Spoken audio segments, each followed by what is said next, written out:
Sujas special bulletin में आपका स्वागत है। मैं हूं आपके साथ अभिलाषा गर्ग। गोपाष्टमी हिंदू धर्म का एक अत्यंत पवित्र और श्रद्धा से मनाया जाने वाला पर्व है। यह दिन गौ माता की आराधना, सेवा और संरक्षण के प्रति समर्पित होता है। यह पर्व धर्म, संस्कृति और ग्रामीण जीवन से गहराई से जुड़ा हुआ है।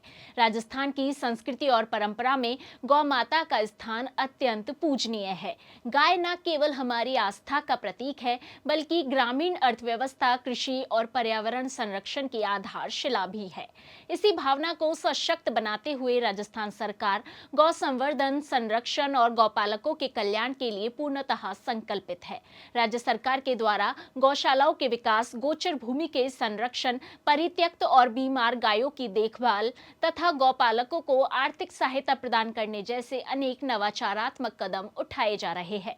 सरकार का उद्देश्य यह सुनिश्चित करना है कि प्रदेश की प्रत्येक गाय सुरक्षित, स्वस्थ और सम्मानित जीवन जी सके। राजस्थान सरकार का यह सतत प्रयास न केवल गौ संरक्षण की दिशा में एक महत्वपूर्ण पहल है, बल्कि यह भारतीय संस्कृति, पर्यावरण संतुलन और ग्रामीण समृद्धि के प्रति सरकार की प्रतिबद्धता का भी प्रतीक है। मुख्यमंत्री श्री भजनलाल शर्मा ने गोपाष्टमी के पावन पर्व पर प्रदेशवासियों को हार्दिक शुभकामनाएं दी।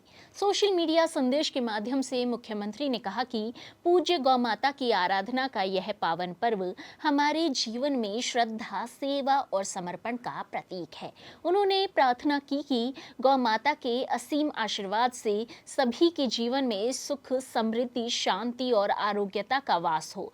वहीं बता दें कि मुख्यमंत्री श्री शर्मा ने गोपाष्टमी के पावन अवसर पर मुख्यमंत्री निवास पर सपत्नीक गौ पूजन कर प्रदेश के कल्याण और सुख समृद्धि की कामना की। उन्होंने तिलक लगाकर गौ माता को पुष्प अर्पित किए और माला पहनाई। मुख्यमंत्री ने गौ माता को गुड़ खिलाकर वस्त्र भी अर्पित किए। इस मौके पर श्री शर्मा ने कहा कि गोपाष्टमी भारतीय संस्कृति का महत्वपूर्ण पर्व ही नहीं, बल्कि हमारी सनातन संस्कृति की अमर धरोहर है। यह गौ माता के प्रति हमारे आदर, सेवा और संरक्षण की भावना का प्रतीक है। हमारी सरकार गौ संवर्धन, गौशालाओं के उन्नयन तथा गौपालकों के सशक्तिकरण के लिए निरंतर कार्य कर रही है। इस अवसर पर उन्होंने आमजन से गौ सेवा और पर्यावरण संरक्षण के प्रति जागरूक रहने का आह्वान किया। वहीं इसी कड़ी में मुख्यमंत्री श्री भजनलाल शर्मा ने मानसरोवर स्थित सदगुरु टेऊराम गौशाला में सपत्नीक गौ माता की पूजा अर्चना कर गुड़ खिलाया, साथ ही गोपालक का पूजन किया। इसके बाद परिसर में आयोजित सत्संग में मुख्यमंत्री ने स्वामी भगत प्रकाश जी को माला व दुपट्टा उड़ाकर उनका अभिनंदन किया और सभी के बीच अपने उद्गार व्यक्त किए। आपको बता दें कि गोपाष्टमी के पावन अवसर पर प्रदेश भर की सभी पात्र गौशाला में कार्यक्रमों का आयोजन किया गया। इस अवसर पर गौ सेवा, गौ पूजन तथा गौ संरक्षण से जुड़ी विभिन्न गतिविधियां आयोजित की गई। पशुपालन मंत्री श्री जोराराम कुमावत ने कोटा में झालावाड़ रोड स्थित लखावा गौशाला में गौ माता का पूजन किया। उन्होंने गौ माता को हरा चारा खिलाया, पूजा की और तिलक लगाकर आशीर्वाद लिया। इस दौरान मौजूद गौ भक्तों ने गौ माता को रोटी, लड्डू, गुड़, हरा चारा खिलाया।